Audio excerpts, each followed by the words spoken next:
Welcome to the Wagon Wheel podcast. I am Jarrod Kimber. We are in my parents' place again, and my daughter needs to go to sleep. You may be able to see on YouTube her owl bedspread behind us. So I'll just go through the Patreon questions today, and if there's any super chats, I will answer them in YouTube. But I'm gonna have to make it a little bit shorter, but hopefully just sweet or sweeter. I don't know. That's probably the actual saying, isn't it? First question. For some reason, won't come up. Oh, there it is. Jake. Oh my God. Good start. Jake Rogers playing 2 home games in Guwahati and Punjab 2 in Dharamshala. I think these are the only 2 taking games elsewhere. Is this just teams into the smallest markets trying to grow elsewhere, or is there any coordination with the BCCI? Look, I haven't anyway. It's a very good question. I would assume that will be something we will see more often. And I think there is a chance, especially before there are 15 or 20 franchises or 25 or 30, depending on how far the BCCI go, of getting some fan bases outside. And I think you're right. I think 2 of the smaller teams in smaller markets, I should say. It's funny when I say small city, Indian fans get really upset. But what I mean is small markets compared to the other one. Of course, Wellington is a big market in New Zealand, but it's not a big market in other places. And we kind of mean the same for these sorts of sort of smaller market teams. I think it makes sense. I think it's a good move early on to get yourself out there, to try and build some fans up in other places. I think for the league, it also makes a lot of sense. Sorry if you hear my daughter screaming in the background. I think for the league, it makes a lot of sense too, just to get it out there, get it playing. Move it on, develop it in other places. I'm in Australia at the moment. The AFL is playing a whole round of games in Adelaide. Those sorts of things, they work, and they do help, build new fan bases and everything else. And I would think that the BCI would be silly if they didn't think about those sorts of things when they were planning. Vivek says, which Olympics do you think we would see cricket feature? Does it help in taking the game more global than now? Brisbane's probably the obvious one. Yes, it would be huge. I think the people who argue against cricket going to the Olympics are the people who say things like, oh, it's too much cricket already. Yeah, there is. If you're, a straight, sexuality doesn't matter, as far as I'm aware. Although perhaps in the future it might in the Olympics. But no, if you're a male from a major nation, probably straight, but male from a major nation, there is way too much cricket. If you're anyone else in cricket, there probably isn't enough cricket. There probably isn't enough women's cricket. There probably isn't enough associate cricket. There certainly isn't enough disability cricket. Olympics helps with all those things. It means that governments around the world have put a little more funding into the sport. It means that places who are already doing well, like let's say, I don't know, the Brazilian women and the Thai women, Namibian men, Papua New Guinea men and women, there's more funding available for them. It is a big problem. Sponsorship becomes a big deal. The Olympics want the Indian men's team, right? The same way that, back in the old days of basketball, they wanted the dream team. They want the eyeballs and everything else. They probably want the Indian women's team now as well. But what we will get from that is huge. I think then you can play just World T20 or World Cup of the T20 just every 4 years and play at the Olympics in the other one. That's more than fine. I think that's a good way forward, if we're being honest. I should say, Vivek, too, there is a video that we have done about the Olympics. I probably did it 2 or 3 years ago. HW341 says, who would you rather have as your top 6 in a hypothetical test match? Let's say it's held at Lords. Sachin, Ponting, Callan, Dravid, Cook, and Sangakkara. The all-time test run scorers, or Bradman, Voges, Pollock, Headley, Sutcliffe, and Smith, all-time averages. Well, I mean, Voges is the odd man out there, isn't he? Pollock also didn't play as many tests, and even Headley's career is probably shorter than it should have been. So I don't think, aggregate runs is really, really important. But it really depends on what your cutoff is, right? So for you to get Voges and Pollock into this list, it probably means that your cutoff is quite low. Obviously, if you did that at let's say 3,000 runs or something along those lines. It would be slightly different. But Bradman, Headley, and I don't want to disregard him because I think he was a fantastic player, but obviously we didn't see enough of him, playing. And you could argue Headley just because of the war as well. But Bradman, Sutcliffe, and Smith are certainly all-time players. I don't think. Let's have a look. We got Sachin, Ponting, Callis, Dravid, Cook, and Sangakkara. So Bradman obviously fits into that quite easily. Sutcliffe is a better opener than Cook. I think it'd be fair to say. And Smith, I'd have Smith over, let's say, Ponting, and Dravid probably in that list. So, and they're both fantastic players as well. So I'm not sure it quite says what you wanted to say, and it really doesn't matter when you cut off the aggregation model. And if you think about it, two of the players I talked about in that list, Liam Pollock, I think both of them could have been, two of the top 6 players of all time, but we didn't see enough of them. They weren't tested in enough different conditions.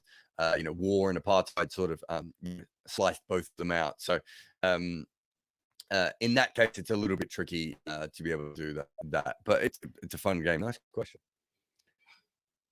Who we got here? Madden says, if the Gujarat Titans play a 4-5-6-7 of Miller, Shonka, and Swatia, is the total safe with Rashid as the cherry on top?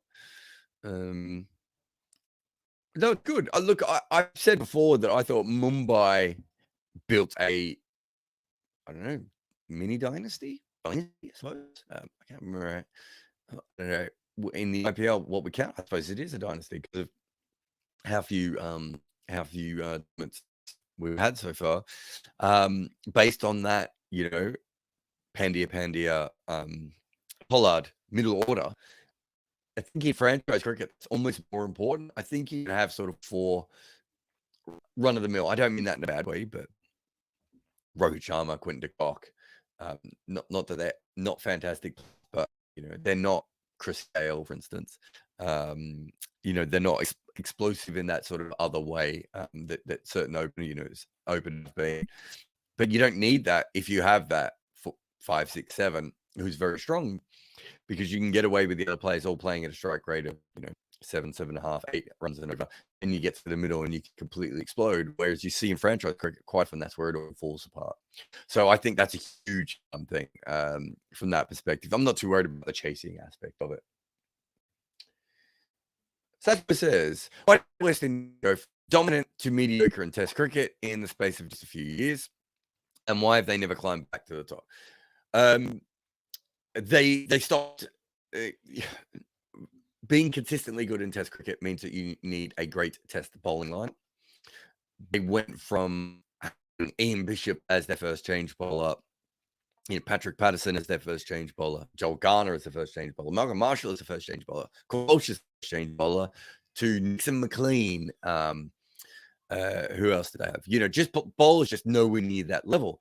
And so Curly and Courtney was so good that they actually carried that team for a little while and had Ian Bishop. Ian Bishop might have been almost, I think he was a more complete bowler than those two. I'm not sure he would have been a better bowler, but I think he was a more complete bowler than those two. I think he could have done something absolutely fantastic in his career had he ever been fit, because he kind of had every skill that you needed, height, swing, seam, accuracy. But we never saw the best of him, but I think he would have been fantastic. But after Ian Bishop, who's their third best bowler consistently, I'd have to go back and have a look at the numbers. There's no really, a lot of guys who weren't up to it, a lot of guys who were probably more fringe first-class players. They obviously never had a spinner. That was the major of it. Batting wasn't as bad. Jimmy Adams, Shivnarine Chanderpaul, Brian Lara, even guys like Sherwin Campbell. There was a lot of good, I feel, a lot of good role player, level players, plus, 2 or 3. Carl Hooper was still around for a long time as well. So batting wasn't quite the issue that bowling was, but bowling was a huge issue. And they, look at Roddy Eswick's first-class bowling average. I don't think he ever got that close to the Test team. I think he averages 21 first-class. They just weren't producing players like that in that next period. But if you want the overarching reason, essentially what happened was West Indian players were the first almost accidental professionals. First through the league system in England, then the county system, then Kerry Packer system. That group of 15, 20, 25 players that sort of came through that were the first professionals in cricket. They played all around. They took it as a job. They were very, very smart. They had an incredible physiotherapist. They were very fit. All these different things that they needed to be. And there was backups, right? As I said, there were backups on your backups. The fast bowling crop was absolutely remarkable for what, 10-year period. Once that dropped off, they just didn't have anything. But also, I don't think it's a coincidence that the point at which the West Indies drop off is when Australia becomes the most professional team intentionally. And that's, I don't want to slag off the West Indian players because I thought what they did was brilliant, but the West Indies board didn't make West Indians professional. They went off and did that on their own and they brought it back. The Australians, following the AFL model and a little bit of the Olympic model, made the actual team professional. Every team started to copy the Australian method after that. West Indies were left in the dust, and things moved on. It's a very big shame. But in some ways, I've said this before, if you go through the whole history of West Indies cricket, too much of their cricket has relied on overseas leagues or organizations or money developing their players.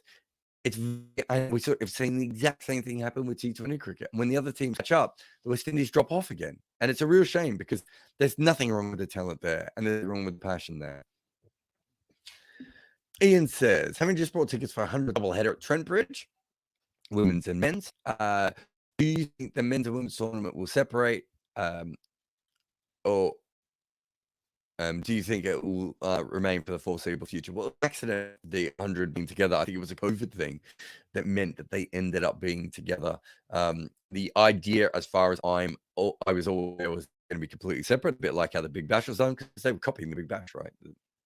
So much of the 100 is copying the Big Bash. Early on, anyway, the plan is different now. But, that early period, they hired someone from the Big Bash to come over and tell them what to do. They had two people, Trent Wood as well. So that was the idea of having it. They accidentally had it together and it worked quite well. I think you'll probably have a few marquee games and they're separate. But I think as it stands at the moment, it's a good day out. It's weird because, T20 cricket, the whole idea is, it only works if it's 3.5 hours long and all this stuff. Actually, double headers, especially in England, work really well. And I think fans really liked it. It's an awkward day. So for those who don't know, it's tricky for the press because if you're trying to file on the first game, you miss the second game. Same thing happens on finals day, by the way. So on finals day is an absolute mess. It's tricky for the players if the first game gets late or anything, or if there's rain or slow overrates. I covered a game at the MCG that was a doubleheader, and the first game had a super over. All these sort of things are really, really awkward and tricky. And the women sometimes feel like second-class citizens because of the way they're treated and they're, shipped out early, all that stuff. It's all true, everything there. But it does seem like in England, that is a good mix. And the fact that you've bought tickets in and you want to go see both kind of tells you why it's going to happen for a while. I don't think it will happen forever. I think the majority of games will happen forever. Gary says, is there any chance of seeing the impact player rule leading to emerging the specialist wicketkeeper role, or is there not enough extra value to be gained there? So I don't think we're going to see specialist wicketkeepers until we have proper fielding data. Proper fielding data, we see specialist wicketkeepers. And the only other time we will do it is if they follow my idea of having 13 or 15 players in the squad that can play in the 11 at any time. Then you might pick a specialist wicketkeeper. I don't think you would do it for the impact player rule, unless you happen to have a team. Chennai might be a perfect example. Not that they would have to do it with Dhoni, but Chennai have 3 spinners who can all bat, so they don't need to sub any of those spinners out of the game. And then you might say is, well, what we really want is a wicketkeeper who is a specialist wicketkeeper in that situation for all of our different spinners. There's a possibility if you have a lot of spinners, you might do that, or a lot of medium, Benny L, Ian Harvey, Rahul Bhatia type bowlers, again, you might see something like that, but I doubt it. Graham says, does Harsha Patel and Adam Zampa failed man-cap attempts? Although funny, actually proved that there was some involved in this. It's funny, someone else made it. I remember the first time I tried to do a man CAD and I got it completely wrong. Look, it's not a huge skill thing. I don't think we'd ever pretend that it is, the most skill dependent thing in cricket or anything like that.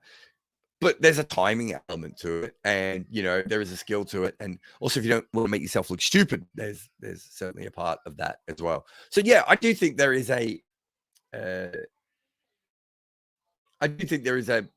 some skills involved, but it's not the same skills as bowling a leg break or an off cutter, although an off cutter is pretty easy for being honest. An off cutter is pretty easy. Bloody Bugger says, in Sri Lanka, some school cricket matches such as Battle of the Blues, Battle of the Maroons get big crowds and are sometimes broadcast on TV. Do other countries have something similar? All I know is the controversial Eton versus Harrow at Lords, but I get the impression that the crowd is somewhat smaller. Yeah, certainly these days, Eton Harrow is a lot smaller. Has it ever been on TV? Yeah, that's a good question. I would assume it has been brought, certainly highlights of it, maybe before the days it was on. You get huge crowds at Eton versus Harrow. There's also the Oxford versus King game. There are obviously school games in South Africa that are very important. I don't think they would touch the Sri Lankan games. I am trying to think of anything else that is similar. I don't know of any off the top of my head. I mean, the Sri Lankan game is very special. It's not as special when you look at the world of sports, because there are certainly things like that in sport that are kind of very, very well, and despite the fact that they are, very localized. College, all American college sports is a very example of that.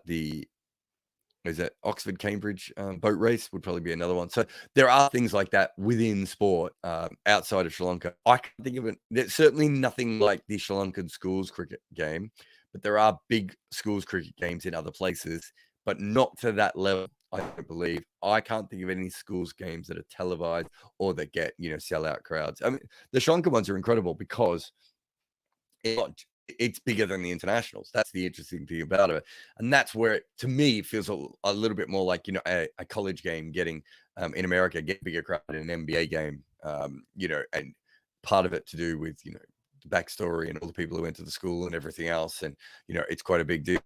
It is. I think it's still a remarkable thing.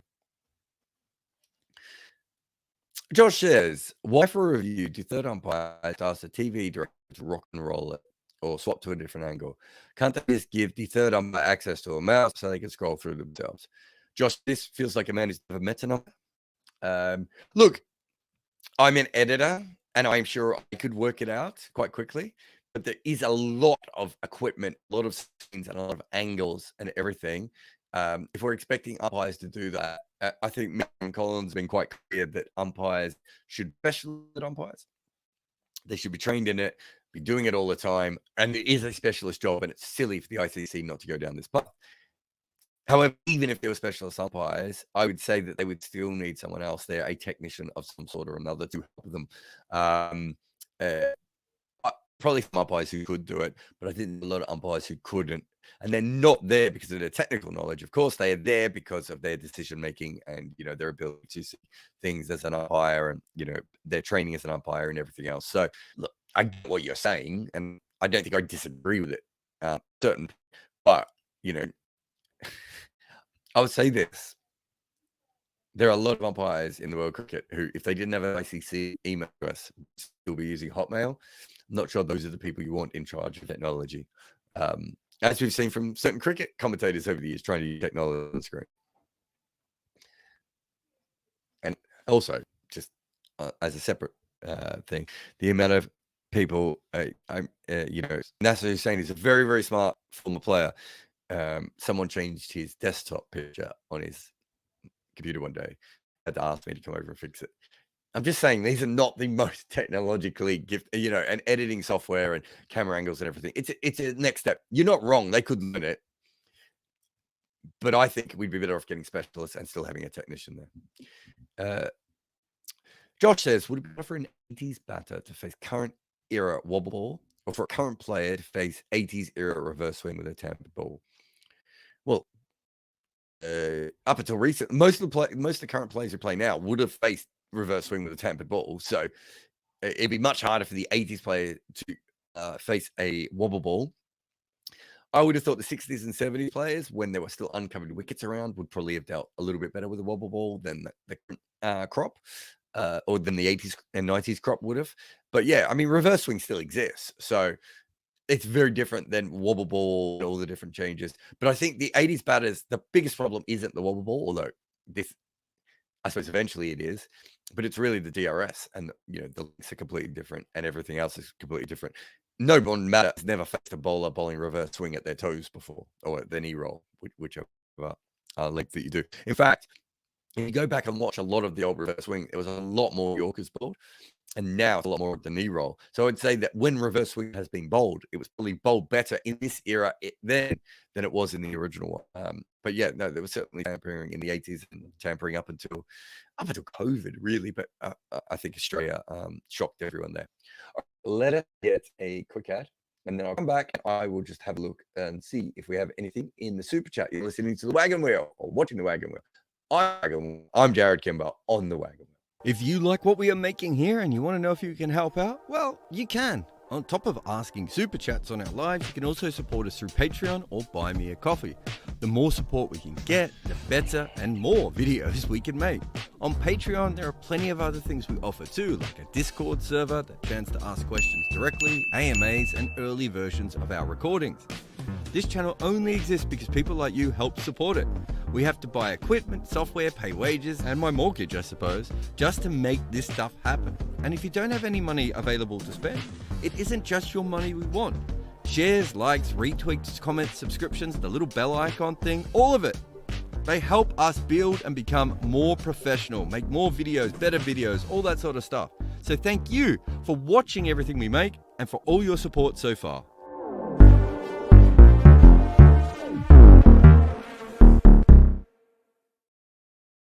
All right, welcome back. Oh, of course, I forgot to take the comment off like an idiot. Can't even reach anything here. Where are we? Who's that come? Oh, thank you, AJ. AJ in the house today, helping out. He's even started the super chats. Man's on fire. He's out of a job, everyone. No, Mooka's not out of a job. He's just done a video for my son's birthday. So Mooka's back in a job. It says, why is the current crop of Indian batters weak against spin? They barely rotate strike. Our current spin is better. The current Indian players are not bad against spin, very good against spin away from India. In India, everyone's bad against spin because the pitches are juiced. If you got your bowls averaging in the teens, that's not an accident. And once you do that to the wickets, you bring the opposition spinners in as well. And India would say that and with their win-loss ratio, I think it's fine to say this, although they had a good win-loss ratio before they started juicing their wickets for the spinners. They would say that we back ourselves to make, extra runs. And, to be fair, Rohit Sharma and their tail have probably saved them a few times. Or not, well, in Rohit's case. No, saved them probably is. Maybe saved is the wrong term. They have propped them up at times. And they'd say, well, okay, is the other team going to have a Rohit Sharma? Is the other team going to have a tail that can play spin as well? No. Okay, then, I made a video about this, Harrod. If you want to go read it, talks a lot about the fact that I think they're bringing in unnecessary risk. And I think they're just annoying Indian get the spins. Ashwin and Jadeja would absolutely dominate, and Akshar would absolutely dominate. So I'm not sure why you need to change that at all. But whole rotate strike thing. It's hard to rotate strike when the ball is around it. And if you notice it, it's a top order where the bigger problem is. When that ball is hard and is bouncing and spinning quickly, that's when all the problems have come about. So it would be hard. There is no player in the history of cricket who would be facing the current bowlers at the speed they bowl, with the kind of deliveries and the stuff they've learned from all the great old spin bowlers over the years on these pitches with DRS, who would not be struggling. It's hard to use your feet to modern spinners. The angles, the fielding, what we know about batters, what shots they're going to play, all these different things come in. It's hard to play spin now. And if you juice the wickets, it's really hard. What is coming up? Roy, do you think Linton Dust can be picked in the first 11 today against some? Look, I haven't looked at that. Look, Linton, this beforehand, Roy.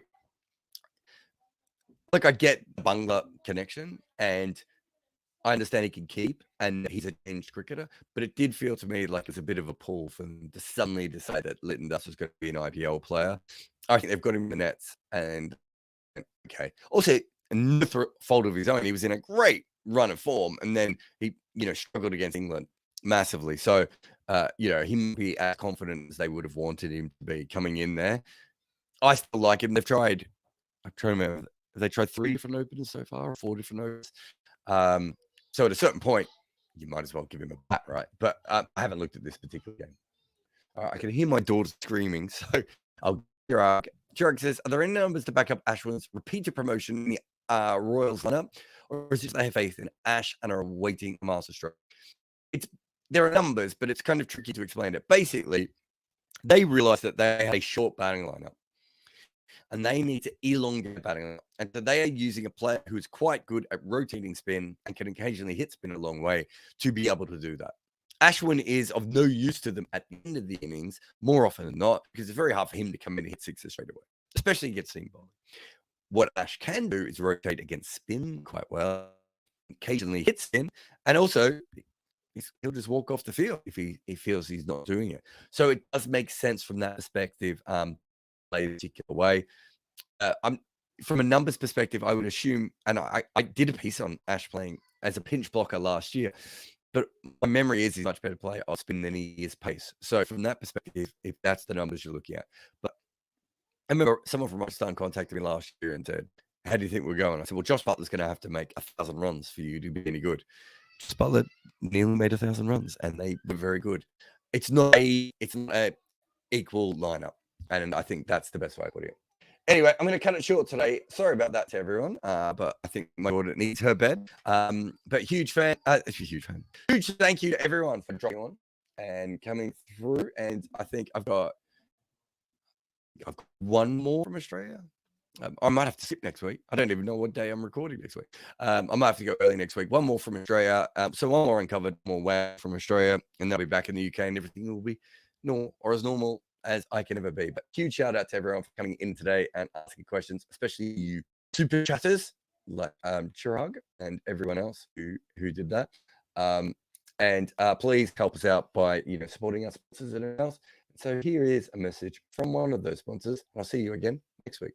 Let me tell you a story. When I was a kid, people would ask my dad if he wanted me to be Viv Richards, and he always said no, he wanted me to be Boycott, because apparently he liked boring things. But anyway, it turned out I could be neither. But thanks to Bodyline t-shirts, I can wear clothes showing both players. The Boycott stick of rhubarb is one of my favourite t-shirts. I really like the design. And it's not the only one I love. There's also a WG Grace one where he's in a pedalo, which is a part of my everyday wardrobe now. But there are heaps of other cool shirts on this site, and you can search for them by nations or type, and they seem to add to them all the time. I'm a big fan of the Court Marsh Bold Lily in the Australian collection, and there's also a lovely Morning Everyone in honour of Richie Benno's great greeting. The English area has the Fast Leg Theory shirt, which I think is a ripper. There's a couple of great West Indian ones I love, including this simple Viv Richards design, and a couple of Kapil Dev t-shirts in the Indian section that I simply must have. I'm not saying that Bodyline t-shirts will have something that you will like, but I will